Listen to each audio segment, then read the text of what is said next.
பியூசெட் நேர்கள் அனைவருக்கும் வணக்கம். இந்த திமுக காரனை செருப்பால அடிச்சாலும் பரம்பரை புத்தி போகாது அப்படின்னு நான் சொல்லுவேன். மற்ற பழமொழி அதெல்லாம் இல்ல, நான் சொல்லுவேன். அவனை செருப்பால அடிச்சாலும் அவனுடைய பரம்பரை புத்திக்கெல்லாம் போகாது. இன்றைக்கு அப்படிதான் மறுசீரமைப்பு குழு அப்படின்னு சொல்லிட்டு திமுகவில் ஒரு மறுசீரமைப்பு குழு நடத்தியிருக்காங்க. அந்த குழு அமைச்சிருக்காங்க. கிட்டத்தட்ட அதுல 10 பேர் முன்னாள் எம்எல்ஏக்கள், அமைச்சர்களாக இருந்த எழிலன், பரந்தாமன், சக்கரபாணி, அப்புறம் இவரு போக்குவரத்துறை அமைச்சராக இருந்தாலும் சிவசங்கர், இவர்கள் உள்ளடக்கிய ஒரு 10 பேர் கொண்ட ஒரு மறுசீரமைப்பு குழு அமைச்சிருக்காங்க.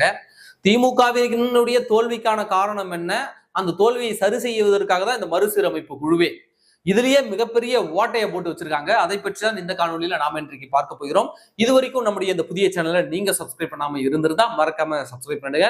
அப்படி பக்கத்துல இருக்க அந்த பெல் சிம்பலையும் கிளிக் பண்ணிட்டீங்கன்னா நாம போடக்கூடிய வீடியோக்கள் உடனடியாக உங்களை சேரும். திமுக அவர்கள் இந்த தோல்வியை வந்தவுடனே அவர்கள் தோல்வியை ஏற்றுக்கொண்டார்கள். நாங்கள் ஒரு சிறந்த எதிர்கட்சியாக செயல்பட போறோம்னு வெளிப்படையாக அறிவிப்பை வெளியிட்டிருந்தாங்க. அதன்படியே எதிர்கட்சியாக அவர்கள் டே 1ல இருந்தே செயல்பட ஆரம்பிச்சிட்டாங்க.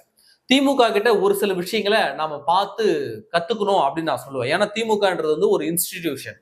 அது ஒரு நல்ல ஒரு வெல் ஸ்ட்ரக்சர் கட்டமைக்கப்பட்ட ஒரு கட்டமைப்பு. அது அறிஞர் அண்ணா அவர்கள் போட்ட கட்டமைப்பு. அடிப்படை கிராமம் வரைக்கும் கலைக்கழக செயலாளர்களை அடிப்படை கிராமம் வரைக்கும் கொண்டு போன ஒரு கட்டமைப்பை உருவாக்குனாரு அறிஞர் அண்ணா. அதை இவங்க ஃபாலோ பண்ணிட்டு வந்தாங்க. அப்படியே அந்த அண்ணா அவர்களுடைய வழியை பின்பற்றி அப்படியே அதிமுகவும் கட்டமைக்கப்பட்டது. அதனாலதான் இன்றைக்கும் கிளைக்கழகம் வரைக்கும் அதிமுகவும் திமுகவும் ஊடுருவி இருக்குதுனாக்க அதற்கு காரணம் சாமானிய மக்களும் எளிய மக்களும் அதிகாரத்திற்கு வரணும்னு சொல்லிட்டுதான். அப்போ ஒரு வெல் ஸ்ட்ரக்சர், ஒரு ஆர்கனைசேஷன் அப்படின்னு நான் சொல்லுவேன். அப்படி இருக்கிற ஒரு இன்ஸ்டிடியூஷன் அப்படின்னு நாம சொல்லலாம். அப்படி இருக்க திமுக இப்ப வரைக்குமே தொடர்ச்சியாக அவர்கள் தவறுகளை தான் இழைச்சிட்டு வராங்க. ஏன்னா தோல்விக்கான காரணம் என்ன அப்படின்னு சொல்லிட்டு ஒரு குழு அமைச்சு ஆலோசனை பண்ணாங்க. அதுல ஒரு 2 பொட்டி நிறைய, ட்ரங்க் பொட்டி நிறைய அப்படி இழுத்துட்டு போயிட்டு ஸ்டாலின் ஒப்படைச்சாங்க. இதுதாங்க காரணம், கலாய்வு பண்ணிட்டாங்க, திமுகவுடைய தோல்விக்கு காரணம் இதாங்க, இவங்க மேல நடவடிக்கை எடுங்கன்னு சொல்லிட்டு ஒரு ரிப்போர்ட்டும் கொடுத்திருந்தாங்க. முதல் விஷயம், அவர்கள் பண்ண தவறு என்னன்னாக்க தோல்விக்கான காரணம் மக்கள், இன்ஸ்டாகிராமு இப்படின்னு அவர்கள் நினைத்தது. இப்ப வரைக்கும் திமுக தோற்றதற்கு யார் காரணம்ன்றத புரிந்து கொள்வதற்கும் ஏற்றுக்கொள்வதற்கும் திமுக தலைமை தயங்குகிறது. இப்ப வரைக்குமே ஏற்றுக்கொள்ள தயங்குகிறது. உண்மை உங்களுக்கு கசக்குது. உண்மையாகவே திமுகவினுடைய தோல்விக்கு காரணம் முதல்ல அவங்க குடும்பம், 2வது ஊழல் அமைச்சர்கள், 2வது இவங்க கட்டுப்பாடற்ற முறையில் கொள்ள அடிச்சது, சட்ட ஒழுங்கை பாதுகாக்காம விட்டது, ஒரு பண்ணையார் மனப்பான்மையோடு மக்கள் மத்தியில நடந்து கொண்டது. இதுதான் திமுகவினுடைய தோல்வி காரணம். ஆனா இந்த காரணங்கள் அத்தனையுமே மறைச்சிருச்சு அந்த கலாய்வு குழு. இந்த மாவட்ட செயலர் உள்ளடி வேலை பார்த்துட்டான், அந்த மாவட்ட செயலர் சரியா வேலை செய்யல, இந்த எம்எல்ஏ கேண்டிடேட் அவங்களுக்கு வேலை போயிட்டாரு, சாதகமா நடந்துட்டாரு, பிரச்சாரம் சரியா பண்ணல, இதைத்தான் யார் ரிப்போர்ட்டா கொடுத்திருக்கான். உண்மையான பிரச்சனை குடும்பத்தினுடைய தலையீடு. என்னடா இது, ஒரு குடும்பமே சேர்ந்து கொள்ள அடிக்குது. கருணாநிதி வந்தாரு, மு.க. ஸ்டாலின் வந்தாரு, உதயநிதி வந்தாரு, அடுத்து இன்மைநிதியும் வரப்போறாரா? இந்த பக்கம் கனிமொழி ஒரு லாபி பண்ணிக்கிட்டு இருக்கு, அந்த பக்கம் மருமவன் சொல்லிட்டு வரான், ஒருத்தவங்க மாமா மச்சான் அங்காளி பங்காளி இவனா குடும்பமா சேர்ந்து கொள்ளடிக்கிறதா அப்படின்னு ஒரு அதிருப்தி. கருணாநிதி உயிரோடு இருந்த வரைக்கும் மு.க. ஸ்டாலின் பதவி விட்டாரா? வேற ஏதாவது குடும்பத்தினரை தலையிட விட்டாரா? ஏதாவது ஒரு ஆலோசனை என்ன கூட கட்சியினுடைய மூத்த தலைவர் 5 பேர் வர வைப்பாரு, அவங்கள பேசுவாங்க, அவர்கள் வாயிலா தான் அறிவிப்பு வெளியாகும். உதாரணத்துக்கு வில்லிவாக்கத்துல ஆதவ அர்ஜுனாவை தோற்கடிப்பதற்கு சபரிசன் போய் களத்துல இறங்குறாரு. மருமவன் அவ்வளவுதானே, கட்சியில ஏதாவது பொறுப்புல இருக்கியா, வேற என்ன பண்ற? அப்ப மக்கள் பாக்குறாங்க, என்ன ஒட்டுமொத்த குடும்பமே பதவி அனுபவிக்கணும்னு இப்படி துடிக்கிறாங்களே, தமிழ்நாட்டை கபலீகரம் பண்ண பாக்குறாங்களேன்னு மக்கள் பாக்குறாங்க. அப்போ முதல் தவறு என்பது குடும்பத்தினருடைய தலையீடு. 2வது தவறு என்பது இந்த ஊழல் அமைச்சர்கள் கட்டுப்பாடற்ற முறையில தெனாவிட்டா பேசுறது, எல்லாத்துலயும் டெண்டர்ல ஊழல், கான்ட்ராக்டர்ல ஊழல், எல்லாத்துலயுமே ஊழல். அவ்வளவு பணம் கொள்ளடிச்சானுங்க.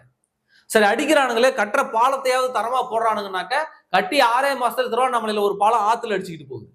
அந்த லட்சணத்துல இவனுக்கு வேலை பார்த்தானா அப்புறம் மக்கள் எப்படி ஓட்டு போடுவாங்க? இது 2வது விஷயம். புரியுதுங்களா? 3வது விஷயம், இவனுங்க கட்சிக்காரலாம் இவங்களே மதிக்கல. எப்படி இவங்க கட்சிக்காரலாம் இவனே மதிக்கல. இவன் கட்சிக்காரன் ஒருத்தவங்க ஏதாவது முதல்வர்கிட்ட போயிட்டு போட்டோ எடுக்கணும்னாலோ அல்லது உதயநிதி கிட்ட போய் போட்டோ எடுக்கணும்னாலோ மாவட்ட செயலாளர் பிடிச்சி தொங்கணும், ஒன்றிய செயலாளர் பிடிச்சி தொங்கணும். ஆனா அதிமுகவில் அப்படி கிடையாது. அப்பாயின்மெண்ட் வாங்கிட்டா யாருனாலும் போயிட்டு போட்டோ எடுக்கலாம். மாவட்ட செயலாளர்கிட்ட போயிட்டு அண்ணா ஒரு போட்டோ எடுக்கணும் எடப்பாடி பழனிசாமி வாயான்னு அவரே கூட்டிட்டு போவார். ஆனா திமுக சொந்த கட்சிக்காரனே எந்த இடத்துல வைக்கணுமோ அந்த இடத்துல வைக்கணும் அப்படின்னு சொல்லிட்டு சொந்த கட்சிக்காரனே அவனுக்கு மதிக்கல. நாலாவது, கூட்டணி கட்சி தலைவர்களை இவனுக்கு மதிக்காது. கூட்டணி கட்சி தலைவர்களை ஒரு கில்லுகிற போலவும், நாங்க தான் இது எஜமானர்கள் போலவும், கூட்டணி கட்சி தலைவர்கள்லாம் நம்மகிட்ட பிச்சை எடுக்க வந்தவனுங்கன்னு நினைச்சுக்கிட்டு இவங்க திமுக தலைமை நடந்துகிட்ட விதம் இருக்குல்ல, பிசிகாவை அலைய விட்டது, கம்யூனிஸ்ட் கட்சிகளை அலைய விட்டது, காங்கிரஸ்காரங்களை அலைய விட்டது, இப்படி கூட்டணி கட்சிகள்லாம் அலைய விட்டு கெஞ்ச வச்ச உடனே அவன் தொண்டை எப்படி உனக்கு ஓட்டு போடுவான்? அவருடைய தலைவரை நீ மரியாதை கொடுக்காம கேவலமா இழிவா நடத்துவ, அவங்க தலைவருக்கு பிளாஸ்டிக் சேரை போட்டு உட்கார வைப்ப, அவன் தொண்டை எப்படி உனக்கு ஓட்டு போடுவான்? அப்போ கூட்டணி கட்சி தலைவர்களை இழிவுபடுத்தியது, சொந்த கட்சிக்காரனை இழிவுபடுத்தியது, இதுதான் உண்மையான ரீசன். இதை எவனுமே போய் சொல்லல. அந்த கள ஆய்வு குழுவிலேயே உள்ளடி வேலை, ஒருத்தர் எவன்லாம் அவனுக்கு ஆவாதவனோ அவனுக்கு எதிரான ரிப்போர்ட்டெல்லாம் திரட்டி கொண்டு போய் கொடுத்துறாங்க. உண்மையை சொல்லலாம், சேகர் பாபுக்கு எதிராக கத்தையா ரிப்போர்ட்டை கொடுத்தது அந்த கள ஆய்வு குழு. ஏன்னா மொத்த பேரும் சேகர் பாபு மேல காண்டில் இருந்தாங்க. திமுகவில் இருக்க அத்தனை பேரும் சேகர்பாபுக்கு ஆதரவான யாரும் கிடையாது. சேகர்பாபுக்கு ஆதரவாக இருந்தது நம்ம சொல்லக்கூடாது, பிரியா அவர்கள், மேயர் பிரியா அவர்கள். அவங்க தான் சேகர்பாபுவுக்கு ஆதரவாக துணை நின்றவர். அவரை தவிர வேற யாருக்குமே உதயநிதி கூட சேகர்பாபு பிடிக்காது. அந்த அளவுக்கு சேகர்பாபு மேல அத்தனை பேர் காண்டா இருந்தாங்க. அந்த 2 பொட்டி நிறைய சேகர்பாபு மேலதான் புகார். சென்னையில எந்த கான்ட்ராக்ட் எடுத்தாலும், எந்த டெண்டர் எடுத்தாலும், எந்த ஒரு அனுமதி கொடுக்கணும்னா கூட சேகர்பாபு மீறி செய்ய முடியல அப்படின்னு சொல்லிட்டு அவ்வளவு மனப்புழக்கத்துல இருந்தாங்க. பரம்பரை திமுக எங்களை நம்பல, இப்ப வந்து சேகர்பாபு நம்புறீங்களா அப்படின்னு வேற காண்டுல இருந்தாங்க. அதெல்லாம் மொத்தமா சேர்ந்துதான் கள ஆய்வு குழு ரிப்போர்ட்ல மொத்த வன்மத்தையும் சேகர்பாபு மேல கக்கி வச்சிருந்தாங்க. ஆனா மு.க. ஸ்டாலின் அதை கண்டுக்கவே இல்லை, அதை நடவடிக்கை எடுக்கவும் இல்லை. இப்ப மறுசீரமைப்பு குழு அப்படின்னு ஒரு குழு அமைக்கும் போது கூட அதுல ஆலோசனையில் ஈடுபட்ட அத்தனை நிர்வாகிகளுமே, ஏங்க கள ஆய்வு குழு வந்து ஒரு ரிப்போர்ட் கொடுத்துச்சு, அதுல இருக்கிறவங்க மேல யார் மேல நடவடிக்கை எடுத்தாதானே தொண்டர்களுக்கு வந்து ஒரு நம்பிக்கை வரும். நீங்க அதன் மீது நடவடிக்கை எடுக்காம நீங்க மட்டும் மறுசீரமைப்பு குழு போடுறீங்க அப்படின்றதுக்கு ஸ்டாலின் அதை ஏத்துக்கல. அப்பயும் அவர் மனசு ஏத்துக்கல பாருங்க. அவர் குடும்பம் தான் தோல்விக்கு காரணம்ன்றதையும் அவங்க ஏத்துக்கல. இவங்க ரிப்போர்ட் கொடுத்தாங்களே அந்த நபர் தான் தோல்விக்கு காரணம், அதனாலதான் சென்னை நக்கிட்டு போச்சு அப்படின்னு ஏற்றுக்கொள்வதற்கு ஸ்டாலின் தயாராக இல்லை.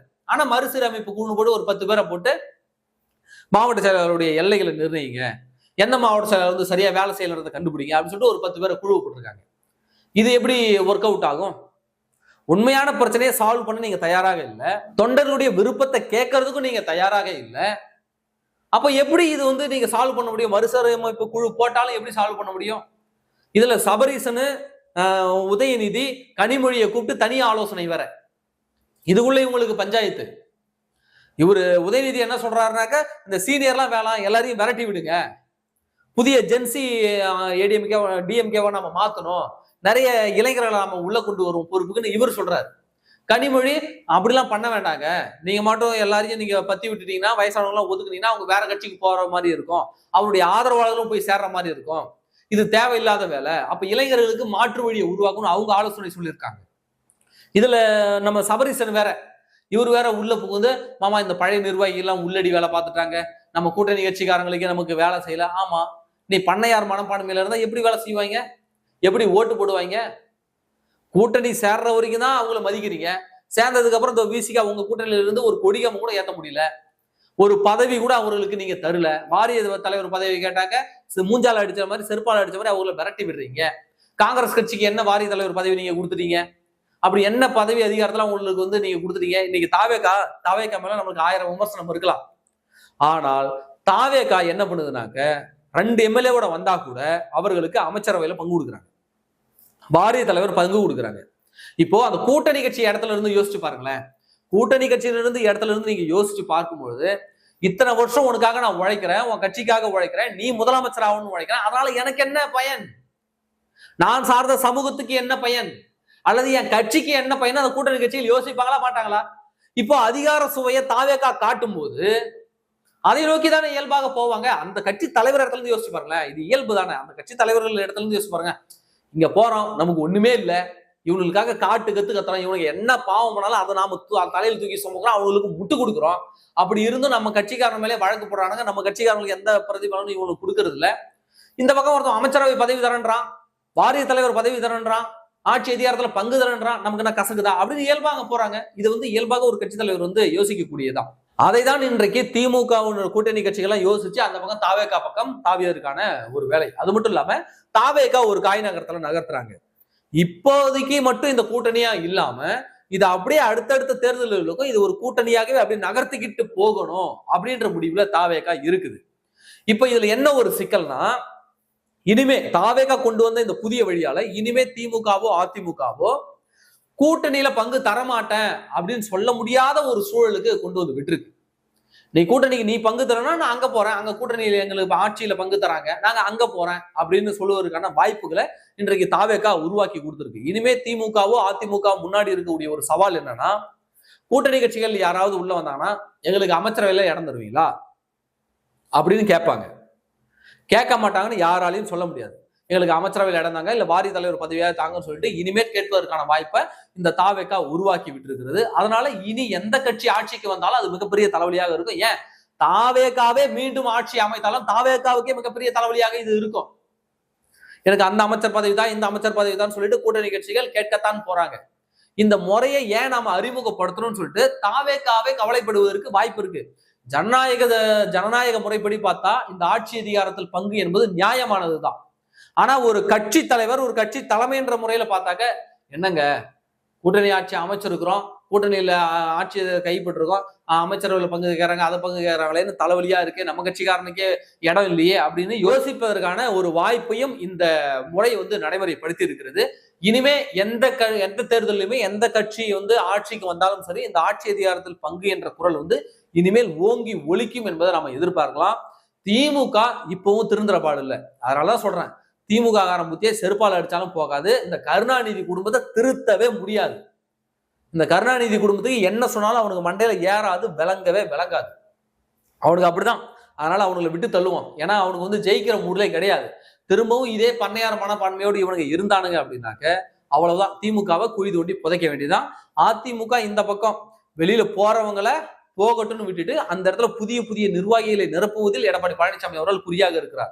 இன்னும் சொல்ல போனா எடப்பாடி பழனிசாமி அவர்கள் தன்னுடைய எதிரிகளான அனைவரும் அவர்களாவே அவர்களின் தலையில மண்ணள்ளி போடக்கூடிய வேலையை பார்த்து ரசித்துக் கொண்டிருக்கிறார். அது மட்டும் இல்லாம தன்னுடைய ஆதரவாளர்களை ஒரு புதிய முகத்தை, புதிய பொறுப்புகளை அவர்களுக்கு வழங்கி உற்சாகப்படுத்தக்கூடிய வேலையை பார்த்திருக்காரு. தன்னுடைய கட்சியை மறுசீரமைப்பு பண்ணக்கூடிய வேலையை உண்மையை சொல்லணும்னா திமுகவோட அதிமுக வேகமா செஞ்சுட்டு இருக்கு.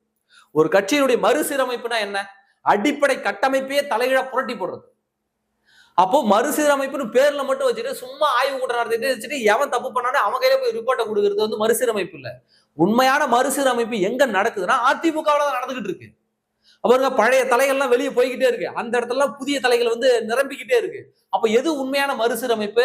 அதிமுகவில் நடப்பதுதான் உண்மையான மறுசீரமைப்பு. அப்ப அதிமுக வெற்றியை நோக்கி பயணித்துக் கொண்டிருக்கிறது. திமுக மறுசீரமைப்புன்ற பேர்ல வெறும் பேர்ல மட்டும் வச்சு ஒரு 10 பேர் கொண்ட குழுவை அமைச்சிட்டு இவங்க எதுவுமே பண்ணாம அடுத்தவன கை காட்டிட்டு குறை சொல்லிட்டு இவங்க குட்டையை குழப்பிட்டு தான் இருக்க போறாங்க. இந்த பக்கம் அதிமுக கூட்டணி உறுதியாக இருக்கிறது. அதிமுக கூட்டணி கட்சி தலைவர்கள் யாரும் வெளியே போகல, ஜி.கே. வாசனை தவிர்த்து. புரியுதுங்களா? இந்த பக்கம் திமுக யாரையெல்லாம் நம்பி இருந்ததோ அத்தனை பேரும் பிச்சுக்கிட்டு ஓடிட்டான். இன்றைக்கு திமுக தனிமரமாக நற்றாற்றில் கழட்டி விடப்பட்ட ஒரு மரக்கட்டையாக கிடக்கிறது. தமிழர்களே கடலில் தூக்கப்பட்டாலும் கட்டுமரமாக மிதப்பெண்ணார்ல, அதே மாதிரி இன்றைக்கு தனி கட்டுமரமாக இன்றைக்கு கடல்ல மிதக்கி கொண்டிருக்கிறது திமுக. ஒரு துடுப்பில்லாத படகாக இன்றைக்கு நட்டாற்றுல வீழப்பட்ட ஒரு மரைக்கட்டை போல இன்றைக்கு தனியாக நின்றுகிட்டு இருக்கு திமுக. கேட்டா திமுக காரெல்லாம் சும்மா இல்லடா அப்படின்னு இவனுக்கு டைலாக் வேணா பேசிக்கலாம். ஆனா திமுக கழட்டி தனித்து விடப்பட்டிருக்கிறது. இப்போ திமுக வாழ்ந்துகிட்டு இருக்குன்னா இவனுங்க கடந்த 5 ஆண்டு கால ஆட்சியில கொள்ளையடித்த பணத்தை வைத்துக்கிட்டு தான் இப்போ ஆக்டிவா இருக்கிற மாதிரி காட்டிக்கிட்டு இருக்கானுங்க. அங்க கூட்டம் போடுறேன், இங்க கூட்டம் போடுறேன், பணத்தை வாரி இறைச்சிக்கிட்டு இருக்கானுங்க, இன்ஃபுளுசர்ஸுக்கு வாரி இறைச்சிட்டு இருக்கானுங்க. அதனால திமுக ஆக்டிவா இருக்கிற மாதிரி காட்டிக்கிறானுங்க. ஆனா உண்மையாகவே ஆக்டிவா இருக்கிறது அதிமுக தான். பழசுலாம் போய்கிட்டே இருக்கு, புதுசுலாம் அந்த இடத்த நிரப்பிக்கிட்டே இருக்கு. அப்ப உண்மையாக ஆக்டிவா இருக்கிறது யாரு? உண்மையாகவே மறுசீரமைப்பு பணிகளை பண்ணுவது யாரு? அதிமுக. அதனால திமுக அந்த மறுசீரமைப்பு பண்றேன், தோல்விக்கான குழு அமைக்கிறேன்றதெல்லாம் சும்மா பேச்சு. எடப்பாடி பழனிசாமி வாயால வட சுடல, அவர் செயல்ல காட்டிக்கிட்டு இருக்காரு. அதான் நம்ம பார்த்துட்டு இருக்கோம். இப்பவும் திமுக காரன் உண்மையான அவருடைய தோல்வியை அவர்கள் ஏற்றுக்கொள்ளவில்லைன்னா மு.க. ஸ்டாலினோ அவருடைய குடும்பத்தினரோ இந்த தோல்விகளை அவர் உண்மையான காரணம் என்ன என்பதை, உண்மையான காரணம் தாங்கள் தான் என்பதை அவர்கள் ஏற்றுக்கொள்ளவில்லை என்றால் மறுபடியும் அவர்களுக்கு தோல்விதான். புரியுதுங்களா? நன்றி.